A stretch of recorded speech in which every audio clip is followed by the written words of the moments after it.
All right. It's the Puerto Rican kid KG with the Puerto Rican man himself, the one and only Xander Zayas. Xander, how you feeling first and foremost? Man, I feel amazing. I'm glad to be here in New York. I'll be commentating my first fight for the first time in my career, in my life. So I'm excited for that. You commentating this O'Shaquie Foster Abraham Nova fight? Yes, I'll be commentating in the international side of it with Christina Puncher, and I'm really happy for it. Man, that's a really good look for you, man. I'm excited to hear that for you, and I look forward to listening after. Maybe I could catch your commentary. Yeah, man. I'm a big fan of boxing. I love watching boxing, and being able to talk about it to all the fans around the world is amazing to me.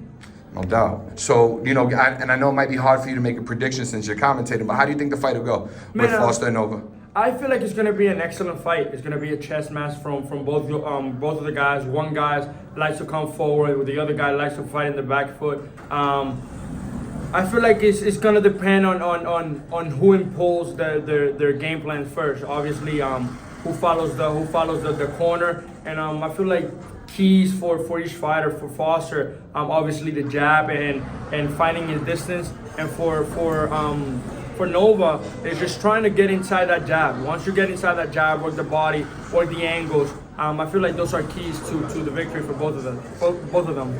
Thank you for your feedback. Let's talk about you a little bit. So, you know, some injuries delayed you 2023, but you finished off strong. You got a 5th round KO of Jorge Fortea. Yeah.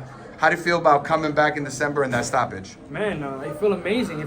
I had 3 fights in 2023. Three great fights. I feel like Puerto Rican Parade. Then September, Roberto Valenzuela. Then in December with Fortea. I feel like it was a great year, my breakout year. And in 2024, I'm looking forward to fight at least 3 more times and maybe get an eliminator on one of those fights. Man, you're good at this because you answered 2 of my questions that were coming up, which was your what type of activity you see yourself in, and what your plans were in terms of continuing to fight towards a belt, and you answered that, so I appreciate you. Yeah, man. 2 guys that are on the list. I feel like Erickson Lubin and damn, I forgot his name. At 154?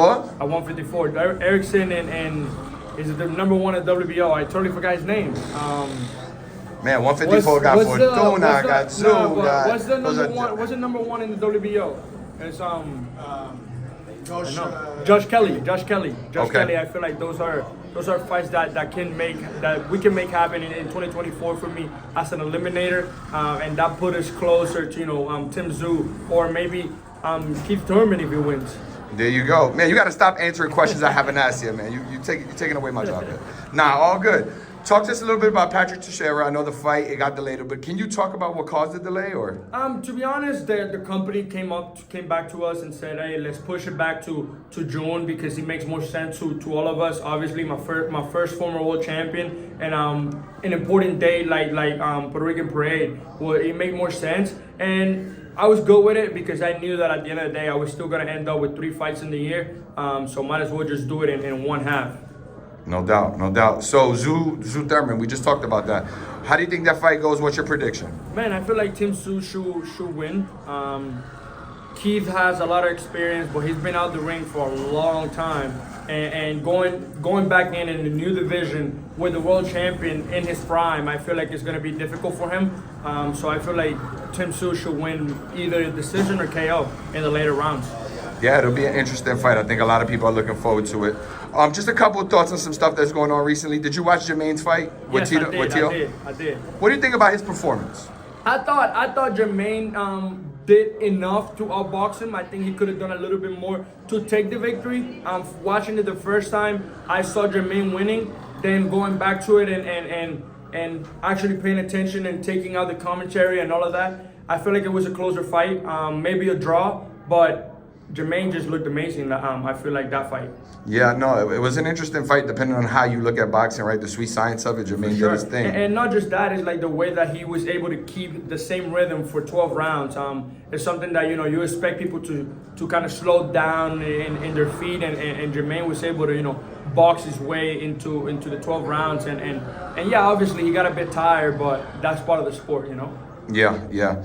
What do you make of, I don't know if you caught it or not, but after the fight, well, actually, first question for you. 117, 111 was one of the scorecards. What do you think about that scorecard? That was crazy. I don't know what that judge was watching. I don't know if it was the wrong angle or like I don't know where he was watching the fight from, but 117, 111, it's insane to me. Yeah, I think a lot of people thought it was a closer fight. I could see the 113, 115. That was a closer fight. But 111, 117 was just outrageous. Yeah. Did you catch Tio's post-fight reaction when they announced that he won the fight? He was in tears. What do you make of that? I mean, I don't know if tears were like he was surprised or he was happy. But if he was happy, I get it. I mean, he defended his title for the first time at 140. So I guess there were happy tears. But if he was surprised, then there's a problem, you know? Yeah. Did you see his little interaction with Keyshawn Davis after? Yes. Do you think those guys ever get in the ring?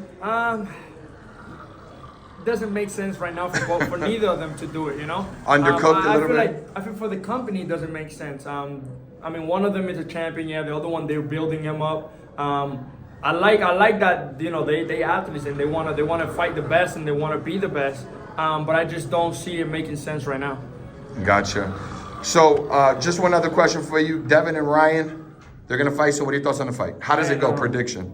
Devin Haney's going to outbox himself to victory. He's gonna do what he does best. I mean, hit and not get hit.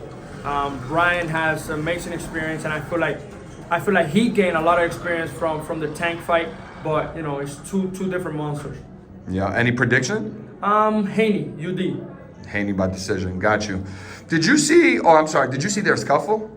Yes, I did. It was a bit corny. You think it was staged? Yeah, I don't know if it was staged, but I don't know. Like I wouldn't be able to like argue with somebody like, you know, like that. Like, dude, like we're gonna fight, right? So it's like all this argument, like it's not gonna get me paid. It's not gonna do anything for me. The fight is already sold out. I mean, you got two guys that have millions of followers on social media. Of course, that fight is gonna sell out.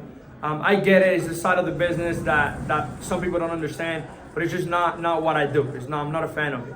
Yeah, no, I got you. And again, I just thought it was a corny argument. Got you. Last question, and you know, I wasn't gonna ask you this, but I'm Puerto Rican. But by technicality, Puerto Ricans are American.